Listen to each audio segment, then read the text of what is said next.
bonsoir les amis. Alors petit retour après quelques temps. Maintenant j'ai traîné un petit peu pour faire la vidéo parce que voilà, j'étais beaucoup occupé durant les 10 derniers jours et puis j'ai pas pu être aussi spontané que je le faisais avant avec la vidéo, avec les vidéos. Et puis voilà, je vous fais un petit retour. Donc dernière vidéo c'était celle sur ce que j'ai moi comme retour vis-à-vis de la pratique du Reiki, qui maintenant d'ailleurs serait beaucoup plus riche si je la refaisais parce que j'ai beaucoup plus de retours du coup maintenant. De toutes les réactions qui ont été engendrées à la suite de cette qui sont dues à cette vidéo finalement, et je m'aperçois que ouais, ça paraît compliqué le sujet. Je le disais déjà compliqué, mais là c'est encore plus compliqué parce que je m'aperçois qu'il y a quelque chose qui s'est infiltré au niveau de cette pratique-là. J'ai entendu beaucoup de choses, j'ai parlé avec des maîtres, j'ai parlé avec beaucoup de praticiens, beaucoup de gens, j'en ai soigné de nouveau encore depuis, qui ont de nouveau des gros problèmes avec ça. Et je suis tombé aussi sur des gens qui n'avaient aucun problème d'ailleurs, même qu'ils en aient fait, qui n'avaient pas du tout de quoi que ce soit qui était lié à ça, donc c'est aussi encourageant. Et j'ai cru comprendre que dans cette pratique-là, mais ça n'en fait pas moins la chose que je dois vous dire, j'ai cru comprendre que dans cette pratique-là, ça n'est pas forcément la symbolique, ça n'est pas forcément le praticien, ça n'est pas forcément la pratique en tant que telle, mais c'est les dérives qui y sont associées, comme il y a eu pour l'ayahuasca, des choses comme ça. C'est-à-dire qu'il y a beaucoup de formations qui se font à la hâte. Paraît-il qu'il faudrait normalement avoir beaucoup de temps entre un module et l'autre module, c'est-à-dire pour être niveau 1, niveau 2, niveau 3. Et que si j'ai bien compris, au jour d'aujourd'hui, en 3 week-ends, on peut être au 3e niveau. Et puis ça, apparemment, c'est juste aberrant parce que c'est pas du tout comme ça que ça devrait se passer. Ça devrait être une forme de développement personnel, une forme de cheminement de soi, cette pratique-là. Et puis là, elle est en accès trop simple, trop simplifié pour beaucoup de personnes. Et du coup, il y a des dérives qui se font parce qu'il y a apparemment, de ce que j'en ai compris et des retours que j'ai eus, apparemment, ça vient beaucoup de là. Il y a un business qui s'est installé là au milieu et puis c'est ça qui fait que voilà, il y a des désastres qui se créent. Je vais pas reparler de la vidéo parce qu'elle me semble assez claire. J'ai pas insulté ni les praticiens, j'ai pas insulté la pratique en tant que telle. J'ai simplement expliqué les retours que j'avais et ça reste toujours le même verdict qui s'est agrandi d'ailleurs. J'ai énormément de retours. Il y a énormément de gros problèmes qui sont véhiculés à travers cette pratique-là. Les raisons, les causes, les tenants, les aboutissants, je m'en fous royalement. Vous êtes grand pour les découvrir vous-même. L'important c'est pas de diaboliser quoi que ce soit. J'ai jamais invité à ça. C'est simplement toujours d'avoir du discernement et d'être capable, de savoir vers qui on s'adresse, de sentir si ça nous est bénéfique ou pas, et le cas échéant de prendre des dispositions, de faire en sorte de faire bien, parce que je crois que dans toute pratique il peut y avoir des dérives, quelles qu'elles soient, et c'est ces dérives-là qui sont inquiétantes, et c'est de ça qu'il faut se méfier. Voilà, ça c'était juste pour vous faire un petit point. Aujourd'hui j'avais pas forcément envie de vous reparler de ça, ma vidéo elle était assez claire je pense, donc à vous de la regarder si vous l'avez mal interprétée, regardez-la à nouveau, mais voilà, je diabolise pas en l'occurrence la pratique. J'ai eu de très beaux échanges avec des maîtres, avec des praticiens de différents niveaux qui m'ont téléphoné parce qu'ils étaient un peu outrés de la vidéo, parce qu'ils l'avaient mal pris au départ, puis on a discuté, et puis en fait on est resté, pour certains je suis resté plus d'1 heure au téléphone avec, et c'était juste de très beaux échanges, on s'est entendu sur quasiment tous les points, on est tombé d'accord finalement, il y a effectivement du discernement à avoir, il y a effectivement des dérives qui sont maintenant venues polluer cette pratique-là, il y a différentes sources, il y a différentes choses, et puis c'est à vous à voir de façon autonome et personnelle vers qui vous vous dirigez, comment vous vous formez, pour quelles raisons vous le faites, est-ce qu'il y a votre ego là-dedans ou pas. Ça c'est votre problème à vous finalement, c'est à vous de voir, de vous faire une introspection. Moi je suis pas là pour défendre quoi que ce soit, je mets une petite alerte quand je rencontre des trucs, comme je vais mettre peut-être une petite alerte si par exemple je passe dans une rue et que je vois qu'il y a des briques de verre par terre et que c'est la rue où tout le monde passe pieds nus, je vais peut-être dire attention, il y a des briques de verre par terre. C'est pas que je vais viser quoi que ce soit, si ce n'est les gens qui risquent de se blesser. Voilà les amis. Maintenant, je voulais vous parler un petit peu de l'ambiance générale. Je viens de passer une semaine en France. J'ai fait une semaine de tournée où j'ai reçu pas mal de personnes durant toute la semaine. J'ai eu beaucoup c'était une chouette semaine. C'était de belles rencontres et un peu épuisantes parce que j'ai beaucoup fait et j'ai remarqué que qu'en France le climat, l'ambiance, c'est plus compliqué qu'en Suisse, hein. En Suisse, on est quand même encore assez dans le calme, dans la tranquillité. Finalement, il y a un clivage comme ça, hein. Il y a des gens qui vont, il y a une forme de division de la population d'une certaine manière. Il y a ceux qui ont peur, il y a ceux qui n'ont plus peur, il y a ceux qui croient à toutes les conneries qu'on raconte dans les médias, et puis ceux qui n'y croient plus, qui ont compris qu'au bout d'un moment ça n'avait plus de sens, c'était du foutage de gueule. Et donc effectivement il y a ça, mais c'est plus calme, c'est moins, enfin je sais pas, c'est moins apparent apparemment. Et là par contre en France, eh bien c'était, ouais, c'est vraiment bon, le pays plus grand, il y a plus de monde évidemment. Mais c'est vraiment quelque chose qui est, ouais, c'est palpable, hein, c'est palpable, ça commence à irriter certaines personnes, il commence à y en avoir marre pour une bonne partie, et je peux comprendre parce que, ben, effectivement, la façon de véhiculer le message par les autorités, les contradictions qu'il y a entre les personnes de science, déjà dans les personnes de science entre elles qui se contredisent et puis qui sont, bah voilà, on peut plus suivre, on peut plus, on est complètement paumé quand on essaye de suivre, et les personnes du gouvernement qui essayent de se prendre pour des personnes de science et qui finalement passent des messages qui sont plus des messages anxiogènes et puis qui foutent la trouille, quoi, qui divisent encore plus. Bah, je peux comprendre que voilà, il y a ces tensions qui se créent. Alors moi, ben voilà, je peux pas faire grand chose. Je vous appelle, je vous invite à éviter ça parce que c'est pas constructif, ça vous apportera rien. Et puis finalement, quelqu'un qui est dans la peur et qui va vous regarder méchamment, vous n'arriverez pas à le convaincre, vous n'arriverez pas à faire quoi que ce soit. Que vous ayez raison ou tort, ça on n'en est même pas sûr encore parce que finalement chacun a sa vérité. Comme moi, j'affiche la mienne, mais ça reste la mienne. Alors qu'on soit pour le masque, qu'on soit contre le masque, chacun se met du côté qu'il veut. Ça, avec ça, chacun fait sa recette. Simplement, on n'est quand même pas obligé de se taper sur la gueule, quoi. Et il y a quand même quelque chose qui doit être possible au niveau communication à ce niveau-là. Je pense que moi, j'ai personnellement, donc moi, je suis pas du tout pour le masque pour des raisons intelligentes. De toutes les recherches que j'ai fait, de ce que je vois, enfin on voit bien sur l'emballage, c'est marqué que déjà les masques ils peuvent pas laisser passer. Pour des raisons de curiosité, ben moi j'ai été écouter les scientifiques qui parlent de ça, que ce soit des professeurs, que ce soit des docteurs, que ce soit différents types de personnes qui travaillent là-dedans, qui savent de quoi ils parlent. Et dans l'absolu, bah ça tient pas, quoi. Le masque laisse pas passer, laisse passer pardon le soi-disant virus qui ferait un micron. Les masques font 0,3 microns au niveau de leur maille, donc c'est juste ridicule d'imaginer qu'un masque puisse arrêter ça. Et puis bah, au milieu de tout ça, il y a une obligation de mettre le masque. Donc vous allez dans les restaurants, faut mettre le masque. Vous allez à droite, faut mettre le masque. Et puis les gens sont inquiétés, il commence à y avoir pas mal de problèmes avec les masques. Là, j'ai vu notamment une dame qui a une grosse pleurésie à cause du masque. Son médecin lui a annoncé que c'était dû au masque. Hein. Elle en porte deux l'un sur l'autre, enfin le masque et la visière. Y a pas mal de choses qui se trouvent pas être très très bonnes vis-à-vis de ça. Et ben vous en France, vous le vivez mal ce moment-là, puis je peux comprendre parce que au bout d'un moment les libertés c'est pas terrible, l'ambiance c'est pas terrible, il y a déjà les problèmes qui existaient avant qui rendaient la vie pas terrible, et puis là maintenant la population se divise, il y a ceux qui ont peur et puis qui écoutent les médias et tout ça, et puis il y a ceux qui ont compris qu'au bout d'un moment c'était pas logique ce qui se passe et que ça se contredit beaucoup, et qui n'ont pas forcément foncé tête baissée dans cette psychose là, et qui disent foutez-moi la paix, quoi. Simplement le problème c'est que autant ceux qui ne portent pas de masque laissent la liberté à ceux qui veulent en porter d'en porter, autant ceux qui en portent, alors eux sont complètement méchants et jugeants vis-à-vis de ceux qui n'en portent pas. Il y a souvent ce phénomène-là où ceux qui sont pro-vaccin vont dire vous êtes tous des dangereux, il faudrait tous vous vacciner, alors que finalement eux ils sont vaccinés et je vois pas ce qu'ils en ont à faire.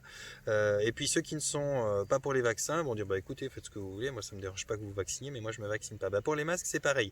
Il y a ceux qui ont le masque et qui sont censés être protégés derrière leur masque, qui disent ouais vous portez pas le masque, vous êtes dangereux. Puis il y a ceux qui ne portent pas le masque et qui s'en foutent et qui disent écoutez, vous portez votre masque, c'est pas un problème. Et on se demande finalement, c'est quand même, je vous pique un peu, hein, je vais un peu vous piquer, mais on se pose quand même la question, pourquoi les gens qui portent les masques, qui sont psychosés, qui sont seuls dans leur voiture avec leur masque sur le visage, qui vont foncer tête baissée pour un vaccin parce qu'ils imaginent que c'est la solution chimique extérieure et non naturelle qui est la plus adaptée, et que c'est indiscutable contre la nature normale de l'être humain, de la nature tout court d'ailleurs, qui fonctionne avec l'homéostasie, l'autophagie, enfin tout plein de processus qui sont extrêmement capables et extrêmement intelligents contre tout type d'attaque, même l'influenza qu'on est en train de traverser.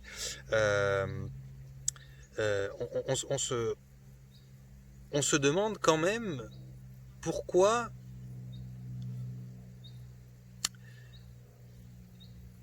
Pourquoi ces gens qui sont remplis de peur, qui agissent par peur? Donc la peur, un peu la paranoïa, finalement, quelque part presque, hein, là je vais un peu fort avec ce mot, mais presque, vont traiter les autres qui ont choisi délibérément de ne pas se protéger, qui ont choisi délibérément de ne pas se vacciner, de paranoïaques, parce qu'ils remettent en cause eh bien, les médias mainstream, parce qu'ils remettent en cause la pensée unique, qui est une pensée qui n'est pas ouverte, parce qu'ils remettent en cause les différentes parties comment je vais appeler ça, les différentes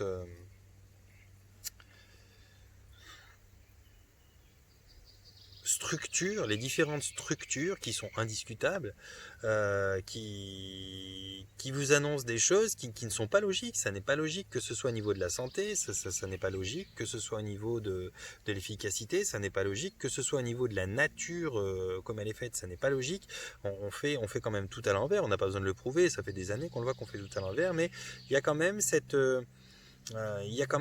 idée que celui qui remet en cause eh bien ça, la pensée unique, indiscutable, eh bien il serait paranoïaque.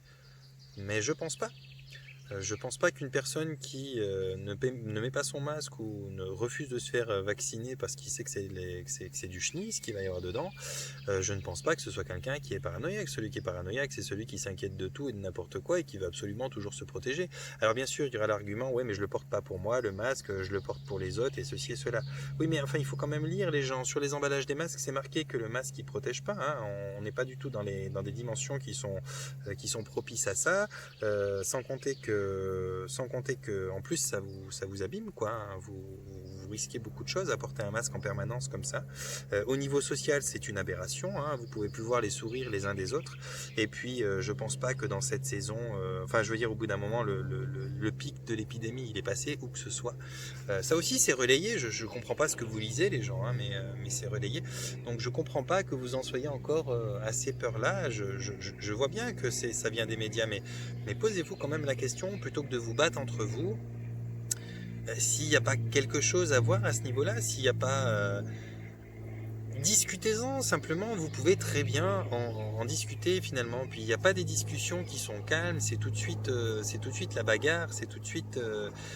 On en est arrivé là quand c'est venu comment quoi. Je veux dire même moi je fais une vidéo qui plaît pas sur un sujet X ou Y, et puis on en a oublié le droit principal, le droit d'expression. Ma petite chaîne par exemple, je peux y raconter ce que je veux. Je veux dire qui que ce soit qui crée sa petite chaîne et qui a envie de parler de ça, de Lego, de pêche à l'aimant, de restauration de mobilette, de développement personnel, peut y raconter ce qu'il veut. Vous êtes totalement capable de vous dire ça me plaît, ça me plaît pas, j'y crois pas. C'est votre discernement personnel. On l'a perdu quand ce droit à la liberté d'expression? On l'a perdu quand le droit de dire ce qu'on pense du masque, ce qu'on pense du vaccin, ce qu'on pense de la politique, ce qu'on pense de ceci, ce qu'on pense de cela? On l'a perdu quand?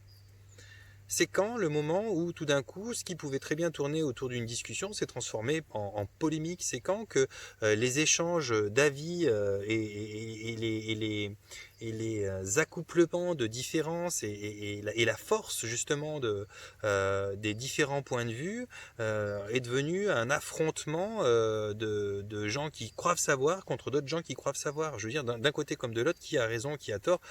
Vous savez pas, vous pouvez pas nous prouver à nous qui sommes un peu complotistes ou qui sont contre le port du masque ou qui sont contre les vaccins qu'on se trompe. Vous pouvez pas nous le prouver. Vous avez que des recherches qui sont biaisées par des scientifiques qui sont payés à gros coups de milliers, de millions même par des producteurs de vaccins. Donc évidemment qui vont pas aller contre le truc du vaccin, malgré que ce soit déjà bien établi ce qu'il y a dans les vaccins. Vous avez que des choses qui sont corrompues à tous les étages de la politique. Je veux dire, les hommes qui sont en politique aujourd'hui, c'est ceux qui auraient même pas le droit de rentrer dans la gendarmerie, quoi, parce qu'ils ont des casiers judiciaires, ils ont des suspicions, ils ont des procès pour ceci, ils ont des procès pour cela, ils ont des plaintes pour des choses qui sont extrêmement graves, que ce soit des détournements d'argent, que ce soit des histoires de pédophilie, que ce soit, je veux dire, les gens qui vous gouvernent aujourd'hui, ils pourraient même pas rentrer dans certains autres jobs ou comme gardien de prison, ils pourraient pas parce que sur leur CV ça ferait tâche, quoi. Mais en politique, il y a pas de problème. Bon, on a perdu quand le droit d'exprimer ça. Moi, j'estime parler de plein de choses. Par exemple, je vois des gens qui se soulèvent, mais c'est juste pour discuter. Il n'y a pas besoin d'en faire une polémique. On peut très bien donner nos opinions. Il y en a même le droit de ne pas être d'accord. On peut très bien avoir le droit de ne pas être d'accord. C'est quand qu'on va en arriver au fait que quand quelqu'un va dire ah bah moi j'aime pas les petits pois, il va se faire sauter dessus et puis taper comme un dingue parce qu'il n'a pas le droit de dire qu'il aime pas les petits pois. Euh, on a le droit d'aimer les carottes, on a le droit de ne pas aimer les carottes, on a le droit d'aimer les petits pois, on a le droit de ne pas aimer les petits pois, mais en aucun cas on était obligé d'arriver à ce genre de débordement où tout le monde chie sur la gueule de l'autre, quoi.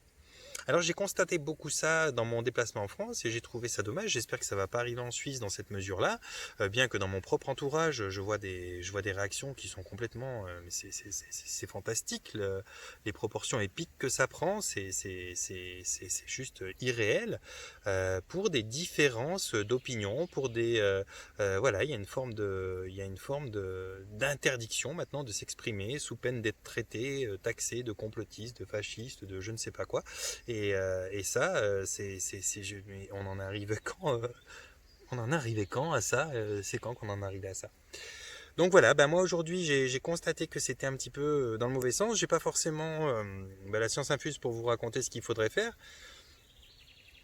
Mais vous engagez pas là-dedans parce que ça baisse votre niveau vibratoire, prenez de la distance avec ça, essayez de comprendre que qu'on porte le masque, qu'on le porte pas, qu'on se vaccine pas, ça appartient à chacun. On est quand même arrivé sur Terre souverain et libre de notre propre chemin de vie, de notre propre volonté de nous faire soigner de telle ou de telle manière. Si on choisit l'allopathie, on choisit l'allopathie. Si on choisit la médecine par les herbes, on choisit la médecine par les herbes. Si on choisit la méditation, on choisit la méditation.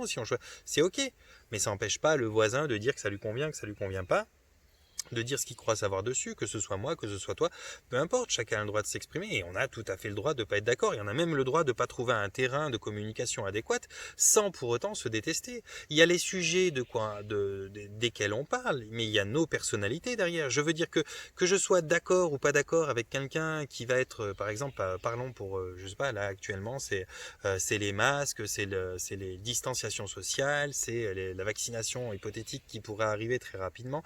Qu'on soit d'accord ou pas d'accord là-dessus, en face de moi, si j'ai une personne qui n'est pas du tout d'accord avec moi et que je la vois tomber en train de se noyer, mais je vais plonger pour la sauver. Il y a ma nature humaine derrière ça, il y a mon comportement d'être humain, il y a ma personnalité qui reflète pas totalement ce que j'exprime, qui sont mes idées. Mes idées, c'est une chose, qui sont en lien avec la place que j'ai dans la société, les croyances que j'ai construites qui sont dues à ce qui me parle, à ce que je ressens, qui sont dues à ce que j'ai comme retour d'expérience, qui sont dues à ce qui est mon référentiel donc d'expérience et le parcours que j'ai dans ma vie, mon chemin finalement. Et il y a la personne que je suis fondamentalement avec mes réflexes, avec mon âme, quoi, j'ai envie de dire ça. Et on peut très bien ne pas être d'accord avec une partie de ce qu'est l'autre sans pour autant le diaboliser, dire que la personne en tant que telle est une personne qui n'est pas fréquentable ou qui n'est pas ceci ou qui n'est pas cela. Il y a un moment ou l'autre où il faut comprendre que ça, c'est l'ego qui croit vous diriger et qui crée votre identité, qui dit voilà, tu penses ça, donc t'es ceci. Non, mais ça, ça n'existe pas. Ça n'existe pas. Je vais sauter à l'eau, je vous dis, pour sauver n'importe qui de la noyade sans me demander avant, même celui-là il se vaccine ou il se vaccine pas. Jamais. J'en ai rien à faire. Mon appel humain, mon âme va me dire saute à l'eau, cette personne elle est en détresse, va lui porter assistance. Quelle qu'elle soit. Même si hier elle a critiqué une de mes vidéos, même si elle dit que je suis un con et si et ça, si elle est en difficulté, qu'elle s'étouffe, je vais lui sortir le truc qui est coincé dans sa gorge si je le peux. Et j'ose espérer que quelqu'un qui est totalement de l'avis contraire du mien sur certains sujets me verrait en panique ou en train de m'étouffer avec quelque chose, me sortirait cette chose-là parce que c'est quand même notre humanité dont on parle là. Alors, peut-être cette vidéo, elle est là un peu pour essayer de vous dire les gens, mais écoutez, c'est ok, on a, je pense, toujours dans notre existence, les êtres, quels qu'ils soient, on a toujours eu des goûts différents, des aspirations différentes, des vérités différentes, des façons de les exprimer différentes. Ça nous a jamais empêché de communiquer, ça nous a jamais empêché de construire là-dessus, ça nous a jamais empêché d'apporter une forme d'intelligence dans la discussion. Et puis des fois ça passait, puis ça donnait et bien peut-être des remises en question, des retours en arrière sur ce qu'on pensait. Ça peut être constructif. Et puis des fois ça donnait des affronts qui ne passaient pas. Et puis on se disait ok, on parle pas de ça, mais c'est pas parce qu'on parle pas de ça qu'on ne peut pas se parler du tout.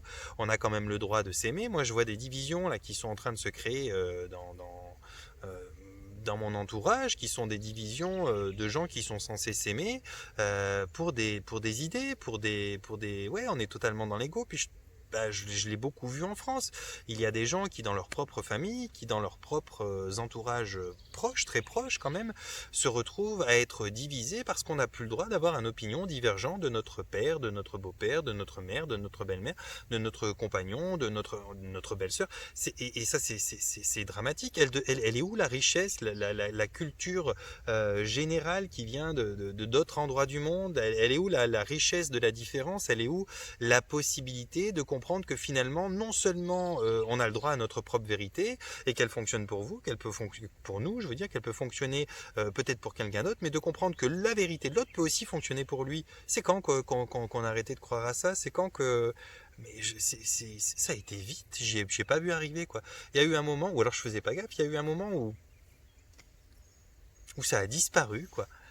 Alors moi je vais vous dire, croyez ce que vous voulez, faites ce que vous voulez, soyez dans vos peurs si vous le voulez, mais c'est pas parce que vous êtes dans une peur que vous pouvez accuser l'autre d'être responsable de ce qui se passe. Quand vous dites à quelqu'un que parce qu'il ne porte pas le masque, il met en danger une personne qui le porte, ou il met en danger une personne âgée ou ci ou ça, mais avant de discuter de ça, peut-être faites des recherches, regardez vraiment les scientifiques qui parlent de ça, et essayez de comprendre qu'il y a vraiment un gros problème à ce niveau-là. Pour prendre le sujet des masques, il y en aurait plein, mais il y a un gros problème. Et puis, regardez, j'essaye de, sans partir, encore une fois, je le précise avant, hein, sans partir sur une polémique, mais pour un sujet d'actualité qu'on puisse tous se retrouver, parce que je ne vais pas parler de choses que vous ne connaissez pas, ou de sujets dont je suis seul entendu parler, je vais vous parler d'un sujet dont on a beaucoup entendu parler. Si on prend simplement ce professeur Didier Raoult, je ne vais pas dire si je suis avec lui ou si je ne suis pas avec lui, mais indépendamment du sujet actuel de l'hydroxychloroquine, de l'azithromycine, qui sont des composants qu'il a jugés bons, qu'il a prouvé être bons, et qui lui ont fait avoir tout un tas de discussions longues et périlleuses pour essayer de se sortir de la panade dans laquelle il est, comprenez bien. Ce personnage-là, avant d'être là médiatisé comme il était déjà pratiquant, il était déjà praticien, il était déjà très très haut en grade dans sa profession depuis des dizaines d'années. Je ne sais plus si c'est 30, 40 ou presque 50 ans, mais il est depuis de nombreuses années quelqu'un qui est connu mondialement. Les États-Unis l'ont appelé, la Russie l'ont appelé, la Chine l'a appelé, il a été en Afrique, il a été dans énormément de pays du monde à l'appel de tel ou tel gouvernement ou tel pôle scientifique qui lui ont dit écoutez, on a un gros problème, vous êtes le meilleur dans la branche, venez nous aiguiller. Et puis il a été hyper efficace, il est reconnu pour ça, c'est un des plus grands, c'est un des meilleurs de la planète. Et là, tout d'un coup, je ne sais pas si vous vous êtes rendu compte, les choses passent par les médias. C'est ça qui est important, les médias, c'est pas bon, hein. Les choses passent par les médias parce qu'il y a des problèmes politiques là derrière, il y a des problèmes politiques qui sont en lien avec des problèmes d'industrie pharmaceutique et tout le bordel. Et là, ce monsieur, maintenant, il est mis sur le banc des accusés, on discute de lui comme si c'était un blaireau là qui habite sous un carton sur un trottoir, et puis que tout d'un coup, il ramenait sa science. On peut le remettre en question comme ça, comme on me remet en question moi, par exemple, moi qui suis pas je suis pas grand chose, par exemple, pas comparé à lui, j'ai pas le cursus qu'il a, quoi.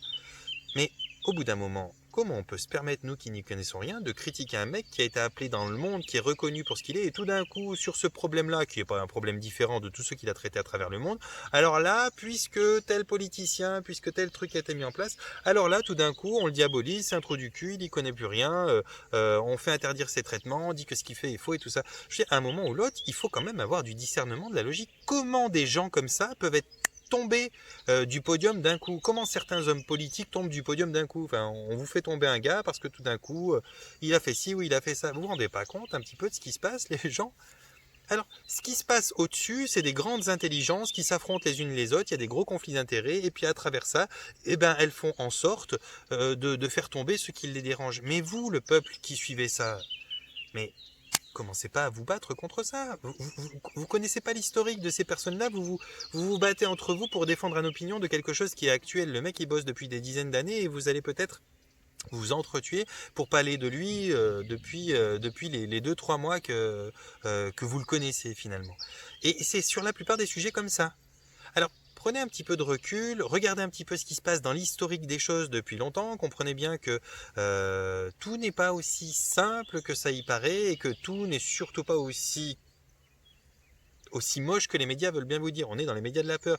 Il y a quand même des choses, au bout d'un moment, quand on est un petit peu lucide et qu'on a un petit peu de discernement, on se demande, enfin je veux dire, vous êtes quand même tous capables, ceux qui sont pro ou ceux qui sont contre, de voir qu'il y a quand même plus de terrorisme, qu'il n'y a plus d'autres maladies qui font des morts, qu'il n'y a plus rien que le Covid-19 qui fait des morts depuis quelques mois. Je veux dire, au bout d'un moment, je veux bien, mais demandez-vous, les autres ont arrêté de mourir, les terroristes ont arrêté de terroriser. Enfin, il y a un certain moment où il faut quand même reconnaître qu'il y a des choses qui sont bizarres. Je veux pas rentrer plus loin que ça, je vous laisse la petite graine, vous en faites ce que vous voulez.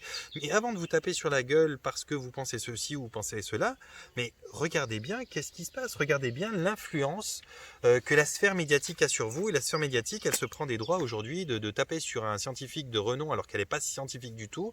C'est des journalistes qui n'y connaissent pas grand-chose, qui sont juste journalistes et un peu insolents, qui viennent accuser des gens qui sont des pontes. Faites attention les discours dans le sens qu'ils vont et regardez. Et puis surtout, reproduisez pas ça derrière.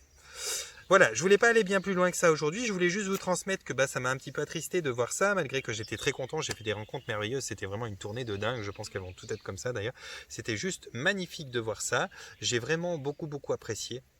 Maintenant, je voulais juste vous dire, soyez gentils entre vous parce qu'on reste des êtres humains et on a le droit de ne pas être en accord, on a le droit même d'être en désaccord. C'est une des plus belles choses et des plus constructives qu'on puisse imaginer pouvoir avoir. C'est quelqu'un qui ne pense pas comme nous, quelqu'un qui a pu nous prouver que sa méthode marchait, même si la vôtre a été prouvée fonctionnelle aussi, parce que ça montre qu'il n'y a pas qu'une seule chose qui marche et que c'est bien des fois d'assortir et de pouvoir mélanger, partager un petit peu nos différentes expériences.